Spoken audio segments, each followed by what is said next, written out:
Hello विद्यार्थी मित्रों, द्रावणनी वाहकता जेना चार स्वरूपो छे जी के लेमड़ा एम અને લેમડા ઇક્યુ। નંબર 1, બધી વાહકતાઓ એકબીજા સાથે સૂત્રોના માધ્યમથી જોડાયેલી છે એ દરેકને ખબર હોવી જોઈએ, એકમ સહિત। ત્યારબાદ એની શરૂઆત વાહકતા શોધવાની શરૂઆત અવરોધથી થાય છે। ટૂંકમાં દ્રાવણનો અવરોધ આયનોના કારણે છે અને એ અવરોધ શોધવા માટે આપણે દ્રાવણને વિસ્ટન બ્રિજની જે સર્કિટ છે એમાં સેટ કરવું પડે। કઈ રીતે સેટ કરવાનો બધી ચર્ચા થઈ ગઈ અને ત્યાંથી તમને અવરોધ મળે। એ અવરોધ મળ્યા પછી ચારે ચાર વાહકતા તમને મળી જાય। r નો વ્યસ્ત કરી દો એટલે g મળે, g g સ્ટાર કરો એટલે k મળે। g સ્ટાર એટલે કોષ અચળાંક, એ તમને ખબર જ હોય કે ને મોલારિટી વડે ભાગી નાખો, 1000 વડે ગુણો એટલે મોલર વાહકતા મળે અને નોર્માલિટી વડે ભાગો 1000 વડે ગુણો એટલે તુલ્ય વાહકતા મળે। આ ક્લિયર હોવું જોઈએ। ત્યારબાદ વાહકતા બે પ્રકારની છે, ધાતુમાં પણ હોય, દ્રાવણમાં પણ હોય। ધાતુમાં જે વાહકતા છે એ મુક્ત ઇલેક્ટ્રોનને કારણે છે, એને અસર કરતા પરિબળો અલગ છે। ઓકે, દ્રાવણોની વાહકતાને અસર કરતા 6 પરિબળો છે। એમાં અગત્યનું પરિબળ આપણે સાંદ્રતા, જે ખૂબ ડિટેલમાં એનો અભ્યાસ કરેલો છે, અને એ સાંદ્રતા જેમ જેમ ઘટે તેમ મોલર વાહકતા વધે છે, એ આપણે જોયું। અને એ જે પરિબળ છે એ બે ભાગમાં મળ્યા। દ્રાવણ પ્રબળ વિદ્યુત વિભાજ્યનું હોય તો શું થાય, અને દ્રાવણ નિર્બળ વિદ્યુત વિભાજ્યનું હોય તો શું થાય। બંનેની અંદર અસર સરખી જ છે કે સાંદ્રતા ઘટે તો મોલર વાહકતા વધે, પણ બંનેનો જે આલેખ છે એમાં તફાવત છે। પ્રબળનો જે આલેખ છે એ સુરેખ મળે છે, નિર્બળનો જે આલેખ છે એ વક્ર મળે છે, જેનું પાયાનું કારણ બીજું કશું નથી, પ્રબળમાં પાણી ઉમેરવાથી માત્ર કદ વધે, જ્યારે નિર્બળમાં પાણી ઉમેરવાથી કદની સાથે સાથે આલ્ફા પણ વધે છે। ઘણા કે આનો આલ્ફા કેમ ના વધે, તો પ્રબળનો આલ્ફા પહેલેથી જ 1 હોય। ક્લિયર? જેનો આલેખ સુરેખ મળે એને તમે y અક્ષ સુધી લંબાવી શકો અને y અક્ષ ઉપર એક નિશ્ચિત બિંદુ મળે છે જ્યાં x યામ 0 હોય અને એ મોલર વાહકતાને એક વિશિષ્ટ નામ આપણે આપીશું લેમ્બડા 0m। ક્લિયર? અનંત મંદની મોલર વાહકતા। અનંત મંદન એવો શબ્દ કેમ વાપર્યો, કારણ સાંદ્રતા 0 છે અને સાંદ્રતા 0 હોય એને અનંત મંદન કહેવાય। ક્લિયર? નિર્બળમાં એ શક્ય નથી, કારણ બીજું કંઈ નહીં, આલેખ વક્ર છે, એટલે y અક્ષ ઉપર તમને નિશ્ચિત બિંદુ મળે નહીં। એટલે ટોપિકનો સાર એ હતો કે નિર્બળનો લેમ્બડા 0m હોય ખરો પણ આપણને મળતો નથી, જ્યારે પ્રબળનો લેમ્બડા 0m હોય તો છે જ પણ આપણને ડાયરેક્ટ મળે છે। એટલે પ્રબળનું કામ તો પૂરું થઈ ગયું। પછી એમાં એક સૂત્ર છે y mx c વાળું, એની થોડી ચર્ચા કરવાની। આ બાજુ આલ્ફા ગુણોત્તર છે lambda m upon lambda 0m નો એ ખબર હોવી જોઈએ। આલ્ફા ઉપરથી કે એ મળે એની આપણે ચર્ચા કરી હતી, તો બધી ચર્ચા પૂરી થઈ ગઈ છે, બરાબર। અને આપણી ગાડી ક્યાં અટકી હતી, નિર્બળમાં, કે ભાઈ નિર્બળનો લેમ્બડા 0m આલેખ પરથી મળતો નથી। તો આપણા મગજમાં એક પ્રશ્ન આવે કે છે ખરો પણ મળતો નથી, તો આનું સોલ્યુશન શું? તો એનું સોલ્યુશન તમને આજે હું આપવા માટે જઈ રહ્યો છું, બરાબર। પણ એ પહેલા આપણે એક સરસ મજાનો નિયમ ભણવાનો છે, અને એ જે નિયમ છે એને કોહલ-રોશનો નિયમ કહે છે।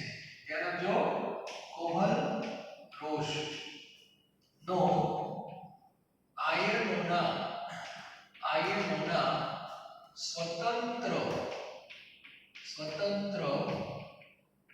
અભિગમ નો સિદ્ધાંત, આવું એનું નામ છે, બરાબર। કોહલરોસનો આયનોના સ્વતંત્ર અભિગમનો સિદ્ધાંત. તો કોહલરોસે આયનોના સ્વતંત્ર અભિગમ, આ મુદ્દો બહુ સરસ છે જેની આપણે ચર્ચા કરવાની છે આજે. તો સૌથી પહેલા કોહલરોસ નામના વૈજ્ઞાનિકે શું કર્યો? અભ્યાસ. પ્રયોગશાળામાં અભ્યાસ કર્યો. અભ્યાસમાં એને કોનો ઉપયોગ કર્યો? તો પ્રબળ વિદ્યુત વિભાજ્ય. એટલે એને ઘણા બધા પ્રયોગો કર્યા અને દ્રાવણ શેનું બનાવ્યું?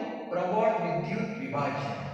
અને દરેક પ્રયોગની અંદર પાણી નાખ્યું તો આલેખ મળે, તો આલેખ કયો મળે? સુરેખ મળે. દરેકમાં પ્રબળ છે સુરેખ જ મળે. અને સુરેખમાં આગળ તમે y સુધી લંબાવો તો લેમ્બડા 0 એ મળે કે ના મળે? મળે. તો આને જે પ્રયોગો કરેલા છે એનું જે રિઝલ્ટ છે એ હું તમને પહેલા આપું છું. તો એ રિઝલ્ટ બહુ સરસ છે. સૌથી પહેલો પ્રયોગ સમજી લો કે એને સોમવારે કર્યો. સોમવાર એટલે મંડે. તો મંડે એને KCl લીધો. KCl બધાને ખબર છે પ્રબળ છે, બરાબર? KCl નો આલેખ કેવો આવશે? સુરેખ આવશે. આ સુરેખ આલેખ આયા પછી એનો લેમ્બડા 0 એમ શોધવાનો. મળે કે ન મળે? મળે. કેટલો મળે આપણને ખબર નથી. આ સવારે પ્રયોગ કર્યો. સાંજે એને પ્રયોગ શેનો કર્યો? NaCl નો કર્યો. એમાં પણ આલેખ કેવો આવ્યો? સુરેખ આવ્યો. એનો પણ લેમ્બડા 0 એમ મળે કે ના મળે? મળે. અને આ બંનેની જે કિંમત હતી એની બાદબાકી કરી. ક્યારે? રાત્રે. બરાબર? તો આનો જે જવાબ આવે છે એ જવાબ છે 23.4. 23.4 s centimetre square mall inverse. બરાબર? ચાલો. તો સોમવારે આવો પ્રયોગ કર્યો. ત્યાર પછી મંગળવારે સવારે એને આ જે KCl છે એની જગ્યાએ KBr લીધો. બરાબર? અને સાંજે એને શું લીધો? NaBr. NaBr છે. હા, KBr અને NaBr. યસ. બંનેના લેમ્બડા 0 એમ શોધ્યા. ખ્યાલ આવ્યો? તફાવત લીધો. તમને નવાઈ લાગશે. જવાબ 23.4 જાય છે.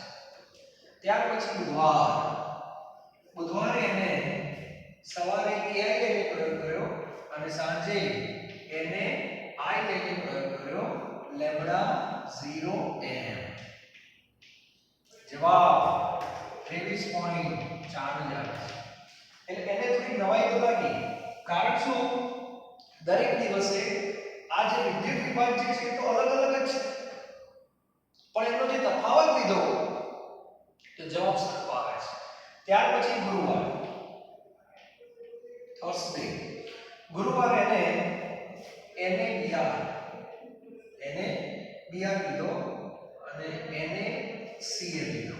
NaBr અને NaCl. લેમ્બડા 0 એમ લેમ્બડા 0 એમ. આનો શું લીધો? તફાવત. NaBr અને NaCl નો તફાવત આવ્યો 1.8. બરાબર? અને ફ્રાઈડે. બરાબર? NaBr ની જગ્યાએ લીધો KBr અને અહીંયા લીધો KCl. આનો કોણ લેમ્બડા 0 એમ એને શોધ્યો. બરાબર? તો આનો જવાબ આવ્યો 1.8. બરાબર છે? Okay, yes. ચાલો. હવે દરેક વિદ્યાર્થી વિચારે કે આવું કેમ થયું? કોહલરોસે પણ વિચાર્યું હશે કે આ ત્રણનો તફાવત સરખો આવ્યો, આ બેનો તફાવત સરખો આવે છે. તો આવું કેમ થયું? તો વૈજ્ઞાનિક છે મગજ તો ચાલે છે. બરાબર? આપણા કરતા થોડું વધારે ચાલતું હોય એટલે તરત જ એને આખા વીકનું એક એનાલિસિસ કરી દીધું. જે શુક્ર પ્રયોગ કરેલા છે આવું વિચારવાનું. અને શનિવારે એને વિચાર્યું કે આવું કેમ થયું? તો એનો એને અભ્યાસ કર્યો છે. બરાબર છે? અને પછી તમને મને બધાને ખબર છે કે કોઈ પણ દ્રાવણ હોય બરાબર, એની જે વાહકતા છે, મોલર વાહકતા કે ગમે તે હોય, બરાબર, તો દ્રાવણની વાહકતા એ કોના કારણે? એ તો આપણને ખબર જ છે કે ભાઈ આયનોના કારણે. બરાબર? હવે તમને બધાને ખબર છે કે જ્યારે એ પદાર્થ પાણીમાં ઓગળે એટલે આયનો તો છૂટા પડી જવાના. એનો અર્થ એવો થાય કે KCl ની જે કઈ વાહકતા હશે, જે કઈ વાહકતા હોય એમાં વાસ્તવમાં ફાળો કોનો હશે? K+ અને Cl-. આની કેટલી કિંમત મને કે તમને અત્યારે ખબર નથી, પણ એક વસ્તુ નક્કી છે કે આમાં ફાળો કોનો, તો K+ અને Cl- ની જે વાહકતા હશે એનો સરવાળો હશે, બરાબર. બીજું NaCl ની જે કઈ વાહકતા હશે એમાં ફાળો કોનો, તો Na+ અને Cl-. આ સમજાય છે? ઓકે. હવે તમે જ્યારે તફાવત લો છો ત્યારે બંનેમાંથી કોનો ફાળો કેન્સલ થઈ જાય? Cl. ઓકે. તો આ જે જવાબ આવે 23.4 એ K - Na એવું કહી શકાય. ઓકે. મંગળવારે જુઓ તો Br નો ફાળો કેન્સલ થાય એટલે જવાબ જુઓ K - Na 23.4. I નો ફાળો કેન્સલ થયો એટલે જવાબ 23.4, બરાબર. નીચે જો Na નો ફાળો કેન્સલ થયો, અહીંયા K નો ફાળો કેન્સલ થયો તો Br - Cl માટે જવાબ કેવો આવે છે? સરખો આવે છે, બરાબર. એટલે કહેવાનો અર્થ એ છે કે વાહકતા માટે આયનો જવાબદાર છે. એટલે પહેલી દ્રષ્ટિએ એને કીધું કે હા આવું કંઈ હોઈ શકે છે, આવું કંઈક હોઈ શકે, બરાબર. ત્યારબાદ કોઈકે પ્રશ્ન તો ઉઠાવ્યો કે સાહેબ આ Cl અને આ Cl બરાબર છે, પણ આનો જવાબ અને આનો જવાબ, કારણ આ Cl Na પાસે છે અને આ Cl K પાસે છે, તો શું બંનેનું મૂલ્ય સરખું જ હશે? આ એક વિચારવાની વસ્તુ છે, કારણ કે બંને Cl છે તો અલગ અલગ દ્રાવણમાં જ.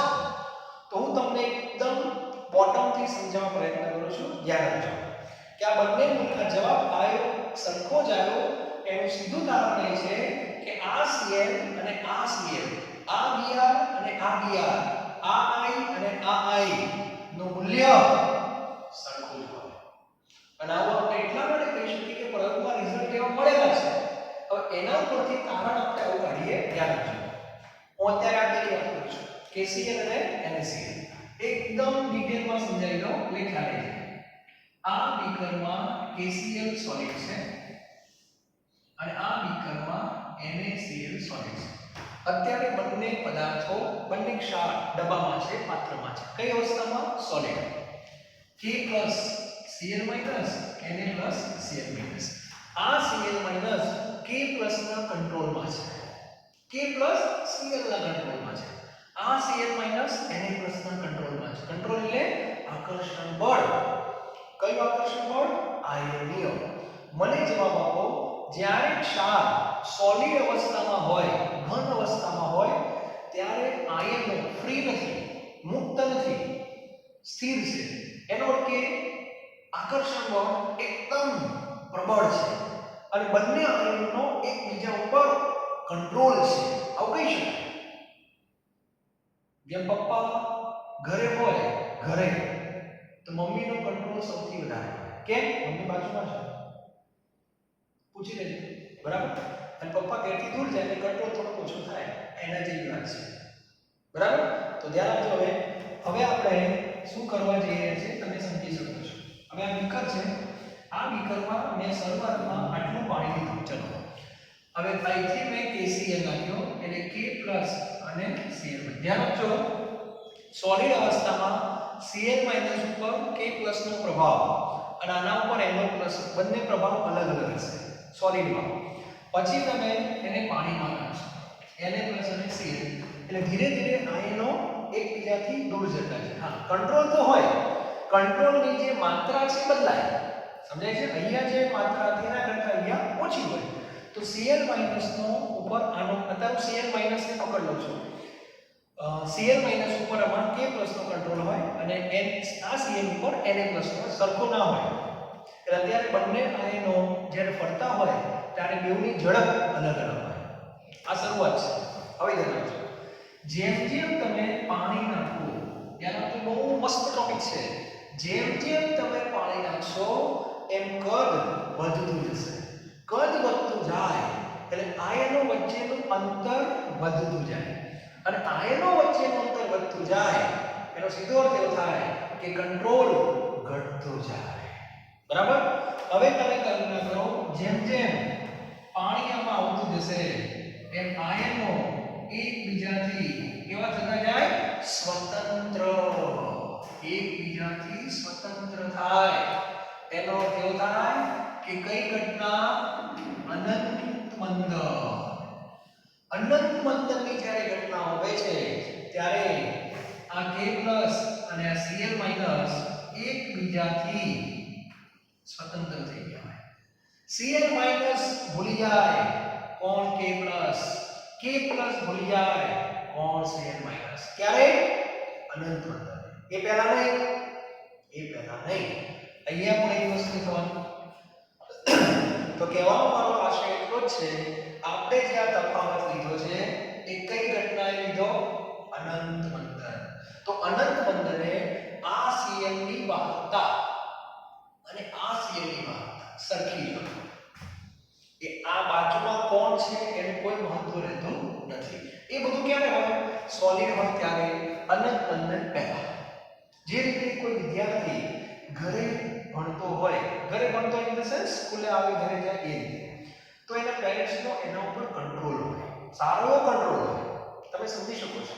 બરાબર એ જ વિદ્યાર્થી જો હોસ્ટેલમાં ભણવા જાય તો સ્વાભાવિક છે કે પેરેન્ટ્સનો કંટ્રોલ થોડો ઓછો થઈ જાય અને એ જ વિદ્યાર્થી જો અમેરિકા જતો રહે તો પેરેન્ટ્સનો કંટ્રોલ 0 થઈ જાય એટલે વિદ્યાર્થી સ્વતંત્ર થઈ જાય પછી ત્યાં જઈને ભલે દારૂ સિગરેટ પીવે ચાલે ના ચાલે પણ સમજવાનો પ્રશ્ન આ છે એ જ વસ્તુ આમાં છે આજે સ્વાભાવિક છે તો એ પ્રશ્ન થાય કે સાહેબ આ બે Cl કેન્સલ કેમ કર્યા કયા આધારે તમે કેન્સલ કર્યા તમે એવું કઈ રીતે કહી શકો કે આ બે Cl નું મૂલ્ય સરખું જ હોય એ શેના આધારે કહી શકો તો અનંત મંદનને કહી શકો અનંત મંદન પહેલા ના કહેવાય 100% સ્વીકારું છું અનંત મંદન પહેલા ના કહેવાય અનંત મંદન પહેલા આ Cl અને આ Cl ની વાહકતા સરખી ના હોય કારણ કે આના ઉપર આનો કંટ્રોલ હોય આના ઉપર આનો કંટ્રોલ હોય અને બંનેનો કંટ્રોલ અલગ હોય તો વાહકતા બદલાય અનંત મંદને બધું શું કહે છે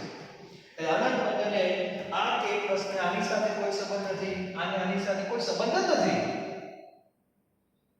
ખ્યાલ આવે છે એટલા માટે તમે આ વસ્તુને કેન્સલ કરી શકો છો એ જ વસ્તુ અહીંયા કેન્સલ કરી એટલા માટે આ જવાબ સરખો આવે છે હવે ખ્યાલ આવે છે તો દરેક વિદ્યાર્થીને અનંત મંદને શું થશે ખબર હોવી જોઈએ તો અનંત મંદને આયનો સ્વતંત્ર થઈ જાય છે મગજમાં ક્લિયર હોવું જોઈએ બરાબર અત્યારે બધાને સ્વતંત્ર તો બહુ ગમે છે બરાબર કે આપણને કોઈ કહેવું જ ના જોઈએ ના ચાલે બરાબર એ કલ્પના છે એની નેગેટિવ સાઈડ પણ ઘણી બધી છે તો હવે ધ્યાન રાખજો તો આ કેન્સર શું કામ થયું એનું કારણ છે બરાબર બીજું અને આ બધા પરિણામોના આધારે પોલ રોસે સરસ મજાનો એક નિયમ આપ્યો અને એ નિયમમાં એને એવું કીધું ધ્યાન રાખજો નિયમ અહીંયા હું લખું છું શબ્દો બધા આવવા જોઈએ અનંત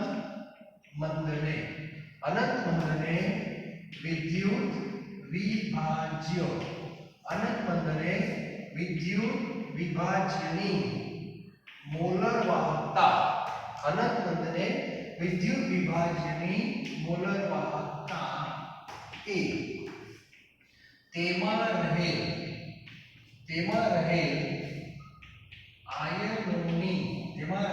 આયનોની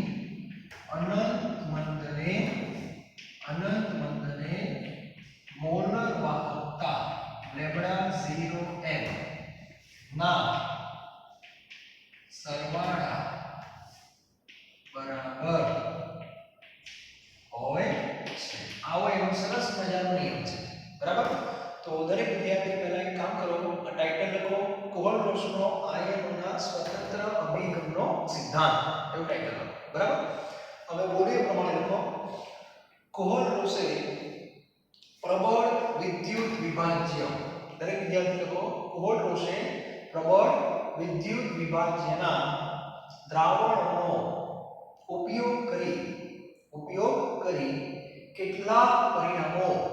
કેટલાક પરિણામો મેળવ્યા જે નીચે મુજબ છે ક્લિયર લખી નાખો 1 2 3 4 અને 5 પાંચે પાંચ રિઝલ્ટ તમારે વ્યવસ્થિત લખવાના છે ચાલો લખી દો ન લખી શકો સ્ક્રીનશોટ પાડી દો ચોપડામાં લખીને આવવા જોઈએ ઓકે ચાલો હવે સીધું આનું તારણ લખાવું છું બીજું કંઈ નહીં ડિટેલમાં ચર્ચા નથી કરતો, બરાબર, છતાં હું એક વાક્ય તમને ઉમેરીશ જે મને બહુ ગમે છે, બરાબર. તો લોકો પ્રયોગોના પરિણામને આધારે એવું કહી શકાય કે પ્રબળથી એવું કહી શકાય કે વિદ્યુત વિભાજ્યમાં રહેલા આયનો જ્યારે અનંત મંદને તેની કલ્પના કરવામાં આવે તો તેઓ સ્વતંત્ર બને છે. સામાન્ય રીતે આયનો સ્વતંત્ર ન હોય, પણ ક્યારે સોલિડ હોય અથવા દ્રાવણ હોય, પણ જ્યારે અનંત મંદનની વાત હોય ત્યારે સ્વતંત્ર થઈ જાય છે. NaCl સોલિડ હોય ત્યારે Na+ અને Cl રોજ સામે દેખાય. અનંત મંદને એ જ આયનો એકબીજાથી સ્વતંત્ર થઈ જાય. Na+ ભૂલી જાય કે Cl કોણ છે, Cl ભૂલી જાય કે Na+ કોણ છે. પણ અત્યારે હું બહાર આપું છું અનંત મંદનની વાત છે. એટલે આ અભ્યાસનું તારણ મેં તમને કીધું કે આ એવું કહેવા માંગે છે કે વિદ્યુત વિભાજ્યમાં રહેલા આયનો અનંત મંદને જો એમની કલ્પના કરવામાં આવે તો એકબીજાથી સ્વતંત્ર બને છે. આ ક્લિયર હોવું જોઈએ, બરાબર. પછી લખો આ ઉપરથી કોહલ-રોશનો નિયમ નીચે પ્રમાણે લખી શકાય છે, બરાબર. આ નિયમ લખો. આ શું કહેવા માંગે છે? તો એને KCl ની જે કઈ વાહકતા હશે એમાં K+ અને Cl- નો સરવાળો હશે, બરાબર. એટલે આખા વિદ્યુત વિભાજ્યની વાહકતા માટે આ સંકેત વપરાય. આને ગ્રીક લેમ્બડા કહેવાય. શું કહેવાય? Greek lambda. અને આ સંકેત કોના માટે વપરાય છે? આયનની વાહકતા માટે. એટલે K+ ની કેટલી, Cl- ની કેટલી, એના માટે આ સંકેત વપરાય. આને ઇન્ડિયન લેમ્બડા કહેવાય, ભારતીય લેમ્બડા, એવું યાદ રાખો. ઓકે, ચલો વાક્ય લખી નાખો. અનંત મંદને વિદ્યુત વિભાજ્યની મોલર વાહકતા એ તેમાં રહેલ આયનોની અનંત મંદને મોલર વાહકતાના સરવાળા બરાબર હોય છે. બહુ સરસ વાક્ય છે, બરાબર.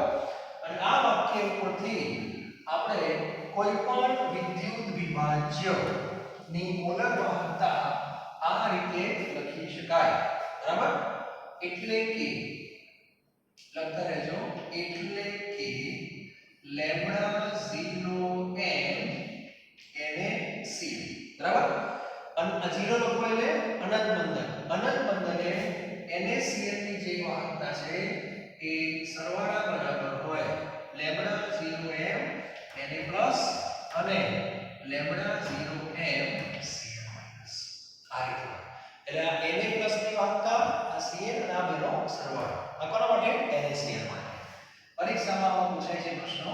ચલો MgCl2 હોય તો શું લખવાનું? MgCl2 હોય તો આ 1:1 નું પ્રમાણ છે, બરાબર. આ પ્રમાણ છે 1:2 નું છે. તો આને આમ લખાય λ0m Mg2+ અને λ0m Cl-. Cl- 2 છે. તો પરીક્ષામાં આવા MCQ પૂછાય છે કે તમને Mg2+ ની વાહકતા આપી હોય અને Cl- ની આપી હોય તો કે આની શોધો. તો કરવાનું શું? Cl ની વાહકતાને 2 વડે ગુણવાનું અને Mg માં ઉમેરી દો એટલે આપણે જવાબ આવી જશે, બરાબર. એટલે વ્યાપક રીતે આપણે લખીએ, ટૂંકમાં ગુણાંકોને ધ્યાનમાં લેવા પડે. તો વ્યાપક રીતે આવું કહે છે λ0m બરાબર λ0m પ્લસ λ0m માઈનસ. એટલે ધન આયન ગુણાંક થઈ ગયા. ધન આયનની સંખ્યા ધારો કે V+, ઋણ આયનની સંખ્યા ધારો કે V-. તો આને વ્યાપક સૂત્ર કહેવાય છે, બરાબર. તો આને કહેવાય છે કોહલ-રોશનો નિયમ. એટલે કોહલ-રોશના નિયમ ઉપરથી આપણને એક માહિતી મળી કે અનંત મંદને કોઈ પણ વિદ્યુત વિભાજ્ય હોય એની જે મોલર વાહકતા હોય એ તેમાં રહેલા ધનાયન અને ઋણાયનની મોલર વાહકતાનો શું હોય? સરવાળો હોય. આવું આપણે કહી શકીએ. ક્લિયર? તો કોહલરોસનો નિયમ આટલું કહેવા માંગે છે. હવે આપણે આ જે નિયમ છે એનો ઉપયોગ કરવાનો છે કે કોહલરોસના નિયમનો ઉપયોગ ક્યાં થાય. બરાબર છે? તો આપણો જે પ્રશ્ન છે એનું સોલ્યુશન આપણે હવે લાવવાનું છે. દરેક વિદ્યાર્થી પહેલા આટલું વ્યવસ્થિત લખી નાખો, પછી આપણે આનો ઉપયોગ જોઈશું. બરાબર? સારું, ચાલો આ સ્ક્રીન શોટ પડી ગયો વ્યવસ્થિત. બરાબર? ચાલો હવે જે પ્રશ્ન છે પાર્ટ 3 નો છેલ્લો પ્રશ્ન કે આપણી ગાડી જ્યાં અટકી હતી, બરાબર, એનું સોલ્યુશન હવે આવે છે. કોહલરોસ ના નિયમની ઉપયોગિતા ઉદાહરણ આપી સમજાવો. કોહલરોસના નિયમની ઉપયોગિતા ઉદાહરણ આપી સમજાવો. દરેક વિદ્યાર્થી પ્રશ્ન લખે. છેલ્લો પ્રશ્ન પાર્ટ 3 નો, અને આપણો જે પ્રશ્ન છે એનું સોલ્યુશન આવી જશે. બરાબર? લખો. ચાલો બોલો એ પ્રમાણે લખો. પહેલા કોહલરોસના નિયમની મદદથી, કોહલરોસના નિયમની મદદથી નિર્બળ વિદ્યુત વિભાજ્યની, અંડરલાઈન કરજો, નિર્બળ વિદ્યુત વિભાજ્યની અનંત મંદને મોલર વાહકતા મેળવી શકાય છે. મેળવી શકાય છે. એટલે આપણે જે ગાડી અટકી હતી એનું સોલ્યુશન હવે તમને મળી જશે. બરાબર? એટલે કોહલરોસના નિયમની મદદથી આપણે નિર્બળ વિદ્યુત વિભાજ્ય માટે લેમ્બડા 0 m નું મૂલ્ય મેળવી શકીએ છીએ. ડાયરેક્ટ તો મળે નહીં, કારણ કે એમાં લેખ કર્યો તો વક્ર આવે છે એટલા માટે. ઓકે? બીજું વાક્ય લખો. આ માટે યોગ્ય પ્રબળ વિદ્યુત વિભાજ્યોની, આ માટે યોગ્ય પ્રબળ વિદ્યુત વિભાજ્યોની અનંત મંદને મોલર વાહકતાઓ મેળવી તેમના મૂલ્યોની સરવાળા બાદબાકી જેવી પ્રક્રિયાઓ કરી મૂલ્ય મેળવવામાં આવે છે. હવે ધ્યાન આપજો. એક ઉદાહરણ આપણે લેવાનું છે. તો દાખલા તરીકે CH3 COOH માટે લેમ્બડા 0 m મેળવવો. બરાબર? CH3 COOH બધાને ખબર છે નિર્બળ વિદ્યુત વિભાજ્ય છે. બધાને ખબર છે. તો આ એસિડિક એસિડ માટે લેમ્બડા 0 m નું મૂલ્ય આપણે મેળવવું છે. બરાબર? લખતા જાઓ. કોહલરોસના નિયમ પ્રમાણે જે ભણ્યાનો ઉપયોગ કેમ થાય? કોહલરોસના નિયમ પ્રમાણે લેમ્બડા 0 m CH3 COOH, આ તો ક્લિયર છે ને? કોહલરોસ એટલું તો કહી દીધું કે વિદ્યુત વિભાજ્ય ગમે તે હોય, પ્રબળ હોય કે નિર્બળ હોય, પણ આની જે મોલર વાહકતા છે તેમાં રહેલા આયનોના સરવાળા જેટલી હોય. એટલે અહીંયા લખી શકાય lambda 0 m CH3 COO minus plus lambda 0 m H plus. આપણે આવું તો લખી શકીએ. હજુ આપણને જવાબ મળ્યો નથી, પણ એટલી આપણને ખબર છે કે એસિડિક એસિડમાં બે આયનો છે. તો આ બેનો જે સરવાળો છે એ તમને આનો જવાબ આપશે. ક્લિયર? ઓકે. હવે ધ્યાન આપજો. હવે આના માટે તમારે યોગ્ય પ્રબળ વિદ્યુત વિભાજ્યો પસંદ કરવાના છે. યોગ્ય તો કઈ રીતે પસંદ કરવાના? તો લખો. આટલું લખી નાખો પહેલા. આ માટે નીચે પ્રમાણેના પ્રબળ વિદ્યુત વિભાજ્યોની પસંદગી કરવામાં આવે છે.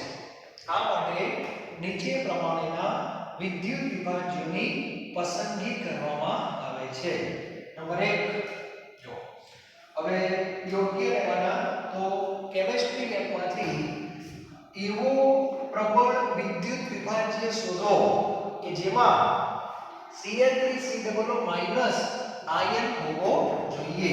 નંબર 1 Cl3COO બરાબર છે. જો આવી ગયું. ઘણા લોકો સાહેબ આ તો વધારે ના લાગે વિચાર એનું સોલ્યુશન લાવીએ છીએ. ત્યારબાદ બીજો એવો પ્રબળ પસંદ કરો કે જેમાં H+ હોય HCl બરાબર. અને ત્રીજો પ્રબળ એવો લેવાનો કે જેમાં આ Na અને Cl હોય વધારે એટલે એને કહેવાય NaCl. ક્લિયર? તો આ રીતે ત્રણ પ્રબળ વિદ્યુત વિભાજ્યને શું કરી આપણે પસંદગી કરી દીધી. બરાબર છે? ઓકે. હવે આ ત્રણે ત્રણ પ્રબળ છે. આ ત્રણે ત્રણ શું છે? પ્રબળ છે. ત્રણે ત્રણના પ્રયોગો અલગથી કરવાના. ત્રણે ત્રણમાં આલેખ કેવો મળશે? સુરેખ. મળે કે ના મળે? મળે છે. અને ત્રણે ત્રણમાં આનો લેમ્બડા 0m મળે છે. અને એ લેમ્બડા 0m જે મળશે ત્યાં આપણે કોહલરોસનો નિયમ શું કરશું? વાપરીશું. કઈ રીતે વાપરવાનો તો તમને ગાણિતિક ભાષામાં સમજાવું. હવે તમારે શું કરવાનું તો ધ્યાન આપજો. તો એના માટે સૌથી પહેલા તમારે આ રીતે કામ કરવાનું. તો ધ્યાન આપો. લેમ્બડા 0m CH3COOH તમારે આની કિંમત જોઈએ છે. બરાબર? તેના માટે શું કરવાનું તો લેમ્બડા 0m CH3COONA. ઓકે? આ મૂલ્ય મળી ગયું. એની અંદર પ્લસ લેમ્બડા 0m HCl આ બેની કિંમતનો સરવાળો કરવાનો અને એમાંથી NaCl ની કિંમત તમારે બાદ કરી લેવાની. બરાબર? કેમ બાદ કરવાની તો જો કોહલરોસ એવું કીધું હતું કે આની જે વાહકતા હશે એમાં કોનો ફાળો?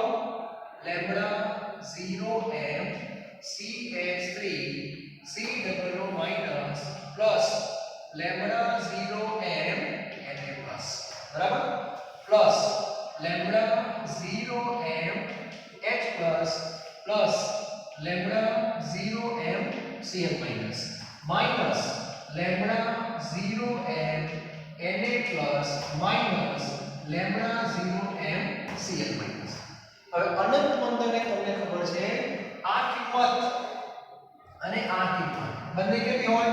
સરખી જ હોય. આવડી જાય. એ જ રીતે Cl પણ ઉડી જાય.